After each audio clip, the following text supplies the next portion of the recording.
आप सभी को जय मसीह की। तो आइए हम परमेश्वर का वचन देखते हैं। यूहन्ना 16 अध्याय उसका 13 वचन।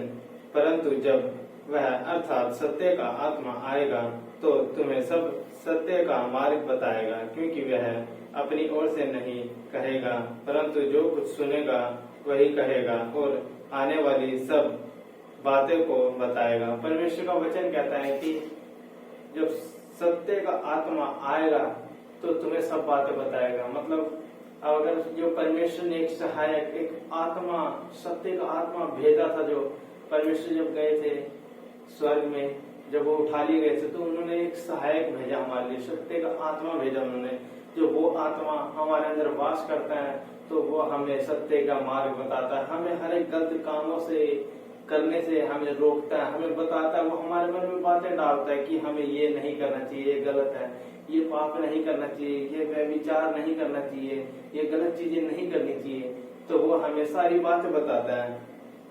वचन कहता है कि जब सत्य का आत्मा आएगा तो तुम्हें सत्य का मार्ग दिखाएगा, वो हमें अच्छाई की ओर लेके जाएगा, हमें परमेश्वर के बारे में हमारे मन में वो ख्याल डालता है, हमसे बात करता है वो कि हमें निरंतर प्रार्थना और बाइबल कैसे पढ़नी चाहिए, कैसे करना चाहिए। वो हमें सत्य का आत्मा हमें सिखाता है, हमें बताता है। वो अगर वो जिसके अंदर है तो उसे पवित्र आत्मा मिल चुका है, क्योंकि वो पवित्र आत्मा का वरदान पा चुका है। जो व्यक्ति सत्य का आत्मा पा चुका है तो क्योंकि वह अपनी ओर से नहीं कहता, क्योंकि सत्य का आत्मा अपनी ओर से नहीं कहता, वो परमेश्वर की ओर से कहता है। जो परमेश्वर उसको बात कहता है ना, वही बात वो हमें कहता है। वो खुद अपनी तरफ से कोई बातें नहीं बना के बोलता, क्योंकि वो सत्य का आत्मा वो परमेश्वर की ओर से आया है।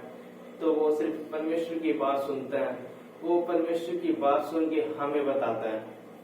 और क्या कहता है वचन, क्योंकि वह अपनी ओर से नहीं कहता परंतु जो कुछ सुनता है वही कहेगा, आने वाली बातों को तुम्हें बताएगा। परमेश्वर का वचन कहता है कि जो तुम पे दुख तकलीफ, जो तुम पे बीमारी आती है ना, वो भी वो हमें बताता है।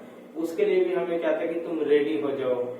उसके लिए हमें पहले ही अलर्ट कर देता है। हमारा सत्य का आत्मा जो हमारे अंदर रहता है, जो परमेश्वर की ओर से है, वो हमें क्या करता है, हमें पहले ही अलर्ट कर देता है, हमें बता देता है कि हमारे ऊपर कोई दुख तकलीफ या कोई विपत्ति आने वाली है तो हमें उस चीज से किस तरह आजाद होना है, हमें फास्टिंग करनी है, हमें वचनों में और मजबूत होना है, हमें वचनों में और बढ़ना है। वो हमें सब बताता है।